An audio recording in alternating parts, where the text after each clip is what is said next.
가나안 땅에 큰 흉년이 들었습니다. 기근 가뭄이 들었습니다. 그래서 이 가나안 땅에 살았던 야곱의 아들들이 애굽 땅에 이제 곡식을 구하기 위해서 왔습니다. 요셉은 단번에 그 형들을 알아보았습니다. 그런데 형들은 지금 자신들 앞에 있는 애굽의 총리가 자신들이 팔아버린 동생 야곱이라는 것을 꿈에도 생각하지 못합니다. 17밖에 안 됐던 그 17세 소년이었던 자신을 애굽에 팔아버린 그 형들을 바라보는 요셉의 심정이 어땠을까? 여러분 한번 상상해 보시죠. 뭐 그런 말이 있잖아요. 원수는 외나무 다리에서 만난다 하는 말처럼 자신을 팔아버린 그 비정한 형들이 지금 자신 앞에 와서 곡식을 구하기 위해서 머리를 조아리고 있습니다. 그 배신감, 또 그 억울함, 또 한켠에 있었던 그리움, 또 원망, 이런 것들이 한꺼번에 교차하지 않았을까 생각을 합니다. 20여 년이 훨씬 지난, 뭐 정확한 한 22년 정도 시간이 흘렀습니다. 그러나 그 20년의 시간을 흘렀지만 지금까지 요셉 자신이 겪었던 그 고난의 시간들, 그 눈물의 아픔, 그 세월을 요셉이 어찌 잊을 수가 있었겠는가 하는 것이죠.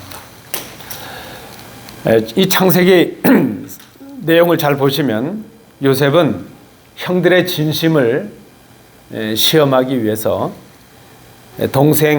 그 막내 동생 베냐민을 두고 가라, 그렇게 이제 명령을 합니다. 그렇게 되니까 넷째 형 유다가 그렇게 말하죠. 저 베냐민 대신 내가 여기에 잡혀 있겠습니다, 그렇게 말을 합니다. 그 이유를 말하는데, 내 아버지가 특별히 사랑했던 두 아들이 있었는데 그 중에 하나는 이미 잃어버렸고 이제 하나 남은 저 아들 베냐민마저 잃어버리게 되면 우리 아버지가 이제 살 수가 없을 것입니다. 그러니까 내가 대신, 저 동생 대신 잡혀 있겠습니다. 그 넷째 형 유다가 자신 앞에서 이런 간청을 하게 되니까 요셉이 그 감정을 더 이상 감추지 못해요. 더 이상 자신이 요셉이라는 것을 감추지 못하고 그저 이제 형들 앞에 내가 자신이 요셉이라는 것을 드러내게 됩니다. 이 형들이 깜짝 놀라죠. 당시에 천하를 호령하던 이 애굽의 총리가 바로 자신들이 팔아버린 요셉이었다는 것을 알게 된 이 형들은 두려움과 죄책감 때문에 아무 말도 하지 못하게 됩니다. 그때 요셉이 말합니다. 내가 형님들이 애굽으로 팔아넘긴 그 아우입니다. 그러나 과거의 그 일 때문에 더 이상 걱정하지 마십시오. 자책하지도 마십시오. 그 일이 형님들이 하신 일이 아니라 하나님께서 하신 일이었습니다. 요셉은 지금 자신이 억울하게 겪었던 그 고난이 형들의 악행 때문이 아니라 하나님의 계획이었다, 그렇게 지금 선언하고 있습니다. 요셉은 견디기 힘들었던 그 고난의 시간들, 고난의 세월을 겪으면서 하나님이 그 고난을 어떻게 사용하셨는지를 경험하게 되었습니다. 그리고 깨닫게 되었죠. 자신의 삶이 단순한 개인적인 고난, 개인적인 승리를 넘어서서 하나님께서 자신을 통해서 이루어 가시는 구원의 역사가 있다는 것을 요셉이 경험하게 되었습니다. 그래서 요셉은 형들이 자신을 팔아버렸다는 그 과거의 사건을 바꾸진 못했지만 그 과거의 사건의 의미를 바꾸었습니다. 자신의 관점에서 본 것이 아니라 하나님의 관점에서 자신이 겪었던 고난을 바라보고 새롭게 해석을 하였습니다. 여러분, 이것이 바로 믿음입니다. 우리가 경험하는 사건들, 우리가 직면하는 모든 고난과 고통들을 내 시각, 인간의 시각이 아니라 하나님의 관점에서 재해석하는 것, 과거의 사건의 의미를 바꾸는 것, 그것이 바로 믿음의 사건이라 말할 수 있습니다. 그런 의미에서 보면 이 요셉의 이야기는 한 개인의 성공, 한 개인의 고난의 그런 이야기가 아닙니다. 요셉처럼 우리가 경험하는 고난과 불행도 하나님께서 섭리하시는 하나님의 과정, 하나님의 구원의 과정 속에 있다는 것을 우리로 하여금 보게 합니다. 그래서 여러분, 오늘 우리가 이 요셉의 이야기를 한번 살펴보려고 합니다. 요셉의 이야기는 믿는 우리가 경험하고 고백해야 할 우리의 삶과 우리의 믿음의 이야기이기 때문입니다. 오늘 이 이야기를 통해서 하나님께서 우리를 이 땅에, 이 자리에 보내신 이유가 무엇인가 하는 것을 우리가 말씀으로 생각해 봅니다. 요셉은 고난 속에서 하나님의 인도하심을 통해서 자신을 보내신 이유를 깨닫게 되었습니다. 그 첫 번째 이유가 무엇인가 하면 자신을 통해서 사람들의 생명을 구원하고 보존하기 위함이라 하는 것을 그가 깨닫습니다. 5절 말씀에 보면 요셉이 형들에게 이렇게 말합니다. 형님들이 나를 이곳에 팔아 넘기긴 하였습니다. 그렇지만 그것은 하나님께서 형님들보다 앞서서 나를 여기에 보내셔서 우리의 목숨을 살려주시려고 그렇게 하신 것입니다. 제가 세 번역으로 읽어드렸습니다. 7절 말씀에도 보니까 하나님이 나를 형님들보다 앞서 보내신 것은 하나님이 크나큰 구원을 베푸셔서 형님들의 목숨을 지켜주시려는 것이고 또 형님들의 자손을 이 세상에 살아남게 하시려는 것입니다. 여러분, 요셉의 이 고난이 우연이 아니었다는 겁니다. 세상 말로 어쩌다 재수 없어서 걸린 게 아니라는 거예요. 그렇게 억울할 일도 아니라는 거예요. 하나님께서 그를 애굽에 보내셔서 사람들의 생명을 구원하는 중요한 역할을 하도록 하셨다 하는 것을 그가 깨닫게 되었습니다. 여러분, 요셉을 통해서 결국 아브라함에게 주셨던 그 구원의 언약, 그 아브라함에게 약속하셨던 구원의 약속을 하나님께서 이루어 가고 계신 것을 우리가 봅니다. 이 요셉의 이야기는 하나님께서 우리 각 사람을 그 사명의 자리로 보내시는 이유를 발견하게 해줍니다. 하나님이 우리 각자를 여기에 보내시는 데는 이유가 있다는 겁니다. 다 우리가 이유가 있어요. 우리가 이 땅에서 살아가는 이유가 있는데 그것은 단지 우리 자신만의 행복을 위해서가 아니라 하나님께서 예비하신 구원의 계획에 동참하게 하시기 위함이라는 것입니다. 여러분, 우리의 삶의 자리가 어디든지 간에 우리 모두에게는 우리를 보내시는 그 보내심의 사명이 있습니다. 여러분, 여기 있는 것 작은 거 보세요. 이 마이크 하나, 이 설교대 하나, 이 리모컨 하나 다 목적이 있지 않겠습니까? 우리가 어디에 있든지 무엇을 하든지 그 자리에 우리를 보내신 하나님의 사명이 있습니다. 그 사명이 무엇인가 하면 지금 우리가 속해 있는 그곳에 함께 있는 사람들의 생명을 살리는 일이라는 겁니다. 이 사명을 감당하는 것이 바로 오늘 우리가 이 자리에 존재하는 이유가 될 것입니다. 여러분, 옆에 계신 분들 한번 다 보세요. 우리가 같은 공간에, 같은 교회에 있는데 우리가 있는 이 자리, 우리 각자의 자리에 보내신 목적이 있다는 것입니다. 그럼 우리가 이곳에 머무는 이유는 맡기신 사명이 있기 때문입니다. 사명이 있으면 머무는 거예요. 우리가 사명을 다했다면 하나님께서는 우리를 다른 사명의 자리로 옮기실 것입니다. 교역자도 마찬가지예요. 교역자는 교회에 임했다가 사명이 닿으면 물러가는 것입니다. 성도들은 이 자리에 남는 것이죠.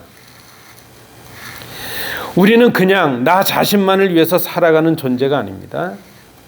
하나님께서 우리를 통해서 다른 사람들의 생명을 구원하시고 또 하나님의 구속의 역사를 이루어 가시기 위한 계획이 있다는 것입니다. 그것을 깨닫고 그 뜻대로 살아가는 것. 그래서 오늘 우리에게 있는 사명이라는 것입니다. 때때로 우리에게 이해되지 않는 고난이 임합니다. 상상하지도 못했던 어려움이 임할 때도 있습니다. 그러나 그런 고난의 자리에서도 우리를 통해서 이루시는 하나님의 뜻이 있다 하는 것을 우리가 기억하며 살아가야 됩니다. 보내심의 이유, 생명을 살리기 위함입니다.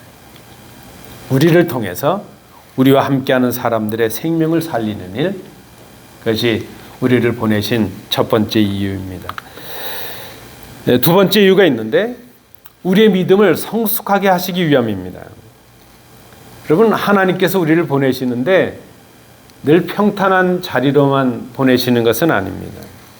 말씀드린 대로 때로는 전혀 예상하지 못했던 고난과 아픔이 따를 때도 있습니다. 그런데 그 고난의 과정을 통해서 우리의 믿음이 성숙해질 수 있다는 것입니다. 그 유행가를 만드는 분들도 아주 뭔가 신통력이 있어요. 유행가 그 가사 중에 그런 게 있잖아요. 아픈 만큼 성숙해진다 그러잖아요. 좀 고난이 우리의 믿음을 성숙하게 할 수 있다는 것입니다. 요셉이 지금 자신 앞에 엎드려 있는 형들에게 자신이 지금까지 겪어왔던 그 고난은 그것을 토로하면서 왜 나를 팔아넘겼냐? 억울했다. 내가 이제 원수를 갚겠다. 그렇게 말하는 것이 아닙니다. 지금 그 형들을 향해서 자신이 겪어왔던 고난을 재해석하고 있습니다. 고난의 의미를 설명하고 있습니다. 그리고 그 고난의 과정을 통해서 자신의 성숙해진 믿음의 모습을 형들에게 보여주고 있습니다. 형들에게 팔리고 애굽에서 수많은 어려움을 겪으면서 요셉은 자신의 삶을 주관하시는 분이 하나님이시라는 것을 경험하게 되었습니다. 고난을 통해서 알게 되었습니다. 그 외롭고 그 고독한 고난의 과정을 통해서 그는 하나님께서 자신과 함께 하시는 그 경험을 하게 되었습니다. 그리고 자신과 함께 하시는 하나님만을 의지하는 것이 자신의 믿음의 길이라는 것을 그가 알게 되었습니다. 여러분, 고난을 통과해야, 광야를 통과해야 가나안 땅이 있는 것입니다. 고난을 통과해야 우리의 믿음이 성숙해질 수 있습니다. 성숙한 믿음은 우리로 하여금 일상의 사건들 속에서 하나님의 역사를 발견하게 합니다. 세상의 눈으로 봤던 우리의 시각을 하나님의 마음, 하나님의 눈으로 바라보게 합니다. 그 고난의 자리에서 하나님의 마음을 가지고 하나님의 때, 하나님의 뜻을 기다리는 성숙한 믿음의 사람들이 되게 합니다. 여러분, 지금 혹시 감당할 수 없는 어려움을 당하는 성도들이 계십니까? 고난의 자리에 있는 성도들이 계시지요. 열심히 기도하고 신앙생활 잘하고 봉사도 많이 하는데 어려움을 당할 때가 있어요. 아니, 오히려 예수님을 잘 믿기 때문에 고난을 당할 수가 있습니다. 우리도 인생에서 예상치 못한 그런 어려움과 고난을 만날 때가 있습니다. 그때 우리가 해야 될 질문이 무엇인가? 왜 나에게 이런 고통이 있는가? 왜 내가 이런 그 어려움을 당해야 되는가? 그런 질문이 아니라 이 고난을 통해서 하나님께서 무엇을 계획하시는가? 하나님께서 이 고난을 통해서 내가 무엇을 하기를 원하시는가? 하나님이 왜 나를 이 자리에 두셨는가? 나 중심의 시각이 아니라 하나님의 관점에서 하나님의 시각으로 고난을 바라보는 것입니다. 고난이 임하고 어려움이 임할 때에 그저 그 고난 앞에서 낙심하고 원망하기 전에 우리가 먼저 생각해야 될 것이 있는데 바로 그것입니다.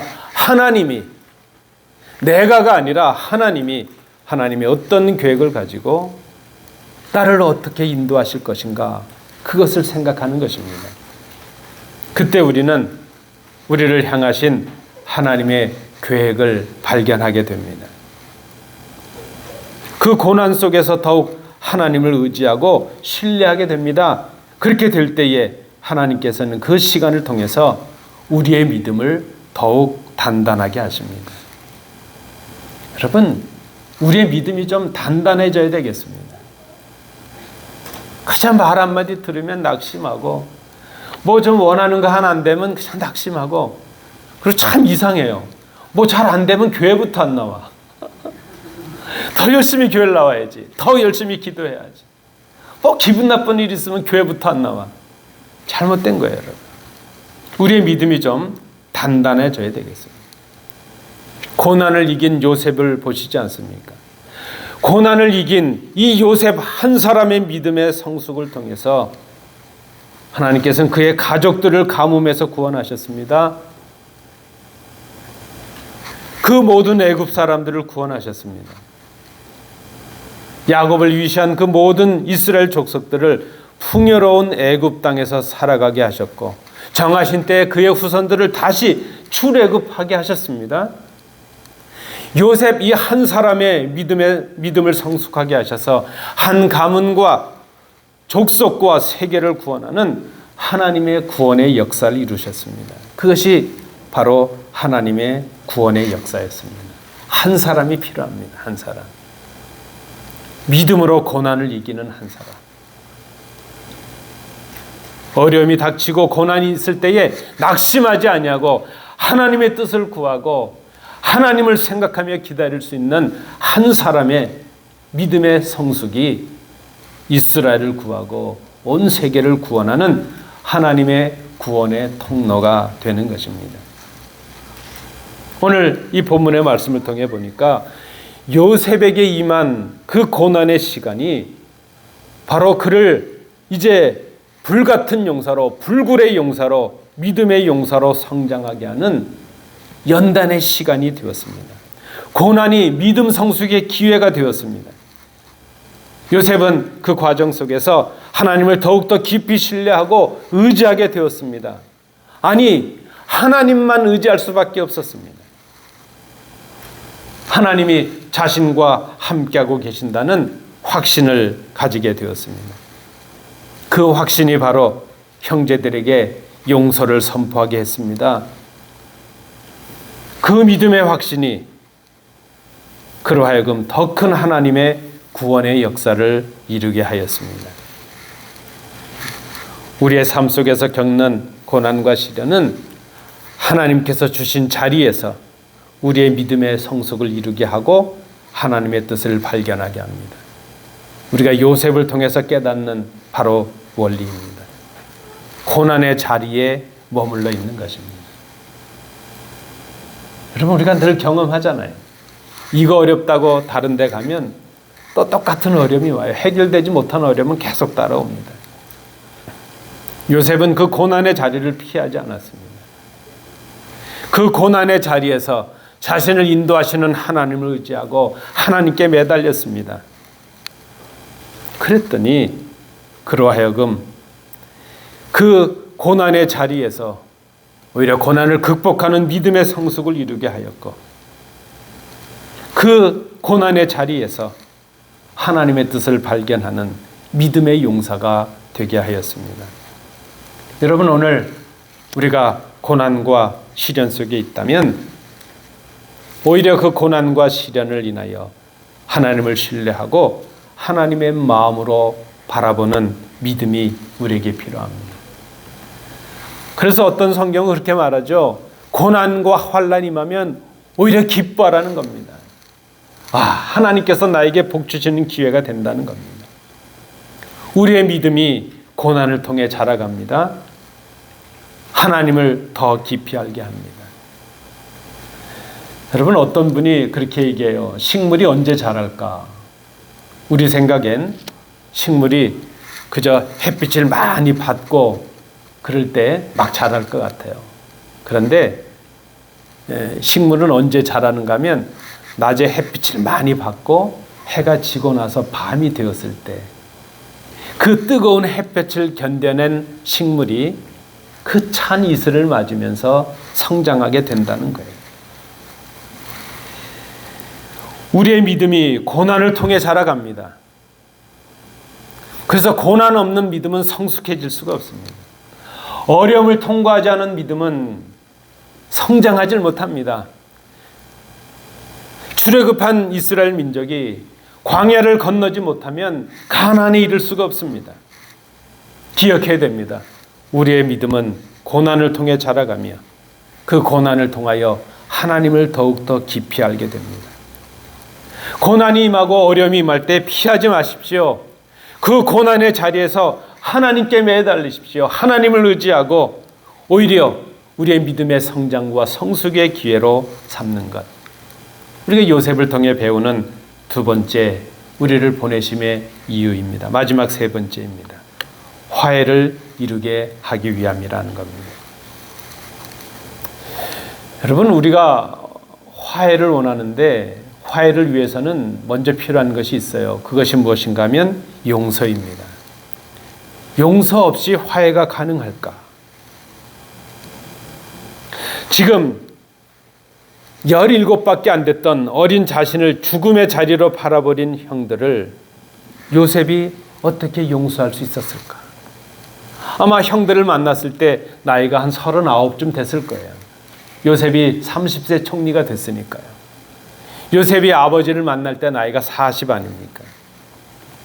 20여 년이 지나버린 그 세월 동안 그에게 쌓였던 감정을 어떻게 용서로 바꿀 수 있었을까?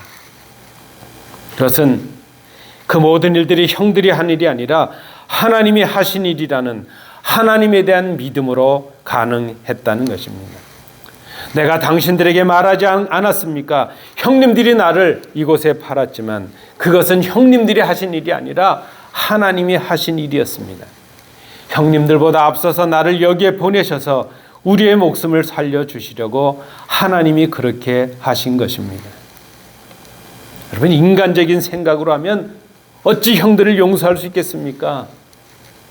그런데 그 모든 일이 하나님이 하신 일이었다는 것을 깨닫게 되니까 용서가 가능하게 되었습니다. 용서의 열매는 화해입니다. 평안입니다. 에이레네오 샬롬입니다. 요셉은 지금 두려워 떨고 있는 형들에게 말합니다. 이리 가까이 오십시오. 내가 형님들의 아우입니다. 당신들은 나의 절천지 원수요. 그것이 아니라 한 아버지 야곱의 한 아들들이요. 우리가 한 형제들입니다. 우리가 한 몸입니다. 그렇게 지금 고백을 하고 있습니다. 그때 비로소 화해가 이루어졌습니다. 과거의 악행과 원망과 죄책감이 사라지는 용서의 화해가 시작이 되었습니다. 오늘 본문에 보니까 14절, 15절 말씀해 보니까 형제들이 서로 부둥켜 안고 울며 화해했다 말합니다. 야곱이 동생 베냐민을 안고 울고 형제들이 서로 안고 부둥켜 안고 울며 화해했습니다. 우리가 아직 연약했을 때 그리스도께서 경건하지 않았던 죄인이었던 우리를 위해 죽으셨다. 로마서 5장 6절은 고백합니다. 우리가 아직 죄인이었을 때에 그리스도께서 우리를 위해 죽으셨습니다. 여러분, 우리가 회개해서 우리를 용서하신 게 아니에요. 죄가 뭔지도 알지 못했을 때에 그리스도께서 우리를 위해 죽으셨습니다. 그것은 그리스도의 희생을 통해 드러내신 우리를 향하신 하나님의 사랑이었습니다. 예수 그리스도의 희생이 하나님과 우리를 화해하게 하였습니다. 요셉의 희생이 지금 형제들과의 화해의 열매를 맺고 있습니다.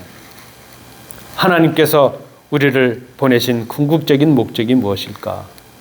그것은 하나님의 평화를 이 땅에 이루는 것입니다. 그것이 바로 샬롬입니다. 화해입니다. 예수님은 하나님과 우리의 화해를 위해 이 땅에 오셨습니다. 하나님은 우리를 보내실 때 우리가 갈등과 분열을 일으키는 사람이 아니라 고난을 이기는 희생의 삶을 통해 화해와 용서의 역사를 이루기를 원하십니다. 그것이 바로 구원의 역사입니다. 예수님께서 십자가에서 우리를 용서하신 것처럼 우리도 용서의 사람들이 되고 화해의 사람들이 되기를 원하십니다. 용서와 화해라는 열매를 얻기 위해서는 고난을 이기는 희생의 씨앗이 심겨져야 됩니다. 오늘 우리에게 필요한 한 사람이 바로 이 사람입니다. 그것이 하나님의 뜻을 이루는 믿음이라는 것을 우리가 기억해야 됩니다. 여러분, 얼마나 많은 사람들, 아니 얼마나 많은 교인들이 편안한 교회, 행복한 교회를 찾아다닙니까? 그러나 정작 그런 교회를 위해, 그런 교회를 이루기 위해서는 희생하고 헌신하진 않습니다. 교회가 조금 어려움이 닿으면 그저 편안한 교회를 찾아 떠나버리고 말죠. 고난의 자리를 피해버리고 맙니다. 그러나 하나님은 우리를 그 고난의 자리에 화해자들로 헌신하라고 보내십니다. 우리가 하나님께 받은 용서를 세상에 전하며 갈라진 관계를 회복하려는 삶을 살아가게 될 때에 그곳에 하나님의 구원의 역사가 시작이 됩니다. 하나님의 뜻이 이루어집니다. 우리가 서로 용서할 수 있는 힘은 하나님께서 우리에게 주십니다. 그 힘은 고난을 이기는 믿음을 통해서 가능합니다. 화해와 용서의 과정은 쉬운 것은 아니지만 하나님께서는 우리가 그 과정을 통해 하나님의 사랑을 실천하기를 원하십니다. 하나님께서 주신 사랑을 바탕으로 세상과 화해하며 살아가는 삶을 살아가는 것, 그것이 바로 하나님께서 오늘 우리를 이 자리에 보내신 이유가 될 것입니다. 하나님은 생명을 살리기 위해서 요셉을 보내셨습니다. 이 일을 위해서 요셉은 고난을 이기는 믿음이 필요했습니다. 그래서 하나님은 그 요셉을 고난의 자리에 두셨습니다. 그러나 고난을 이긴 이 믿음은 용서와 화해로 완성이 되었습니다. 이스라엘의 구원을 위해 요셉을 보내신 하나님은 오늘 이 땅의 평화를 위해서, 이 땅의 구원을 위해서 우리를 보내십니다. 우리를 세우셨습니다. 우리는 단순히 자신의 삶을 위해 살아가는 존재가 되어서는 안 됩니다.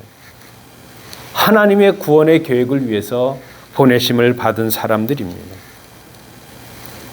하나님은 우리를 통해서 생명을 구원하시고 우리의 믿음을 성숙하게 하시고 그 성숙한 믿음을 통해서 화해와 회복을 이 땅에 이루시기를 원하십니다.